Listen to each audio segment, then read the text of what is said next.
ಆದ್ದರಿಂದ ನಿಯಮಿತವಾಗಿ ಗರ್ಭಕಂಠದ ಕ್ಯಾನ್ಸರ್ಗೆ ತಪಾಸಣೆ ಮಾಡಿಸುವುದರಿಂದ ನಾವು ಗರ್ಭಕಂಠದ ಕ್ಯಾನ್ಸರನ್ನು ಮೊದಲನೇ ಹಂತದಲ್ಲೇ ಪತ್ತೆ ಹಚ್ಚಬಹುದು.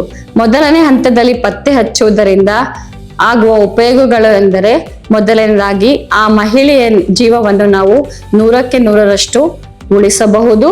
ಎರಡನೇದಾಗಿ ಅದಕ್ಕೆ ಆ ಚಿಕಿತ್ಸೆಗೆ ತಗಲುವ ಖರ್ಚು ವೆಚ್ಚಗಳು ತುಂಬಾ ಕಡಿಮೆ. ಮೂರನೆಯದಾಗಿ ಆ ಕುಟುಂಬಕ್ಕೆ ಈ ಗರ್ಭಕಂಠದ ಕ್ಯಾನ್ಸರ್ನಿಂದ ಉಂಟಾಗುವ ಆರ್ಥಿಕ ಹೊರೆ ಹಾಗೂ ಮಾನಸಿಕ ಹೊರೆಯನ್ನು ನಾವು ಕಡಿಮೆ ಮಾಡಬಹುದು. ಆದ್ದರಿಂದ ಈ ನಿಯಮಿತ ತಪಾಸಣೆ ಈ ಗರ್ಭಕಂಠದ ಕ್ಯಾನ್ಸರ್ನಲ್ಲಿ ಪ್ರಮುಖವಾದ ಪಾತ್ರವನ್ನು ನಿರ್ವಹಿಸುತ್ತದೆ.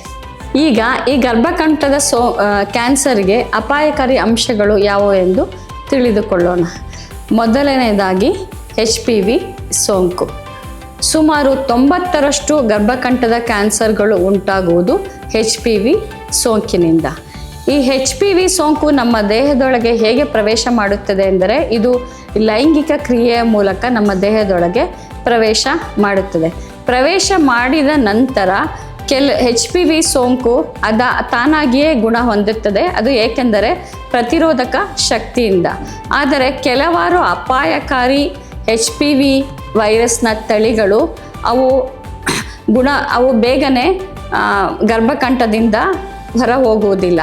ಅವು ಗರ್ಭಕಂಠದಲ್ಲಿಯೇ ಸುಮಾರು 10 ವರ್ಷಗಳ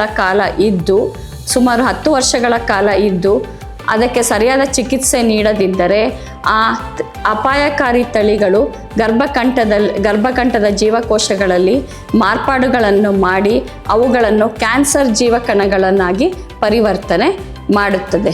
ಆದ್ದರಿಂದ HPV ಸೋಂಕು ಉಂಟಾದ ತಕ್ಷಣ ಯಾವುದೇ ಮಹಿಳೆಯಾಗಲಿ ತಕ್ಷಣವೇ ವೈದ್ಯರನ್ನು ಸಂಪರ್ಕಿಸಿ ಚಿಕಿತ್ಸೆಯನ್ನು ಪಡೆದುಕೊಳ್ಳಬೇಕು. ಚಿಕಿತ್ಸೆಯನ್ನು ಪಡೆದುಕೊಳ್ಳದಿದ್ದರೆ ಆ ಸೋಂಕು ಅಪಾಯಕಾರಿ ತಳಿಯಿಂದ ಉಂಟಾಗಿದ್ದರೆ ಆ ಸೋಂಕು ಹಾಗೇ ಇದ್ದು ಅದು ಮುಂದೆ ಕ್ಯಾನ್ಸರ್ ಆಗಿ ಪರಿವರ್ತನೆ ಹೊಂದುವ ಸಾಧ್ಯತೆ ತುಂಬ ಇದೆ.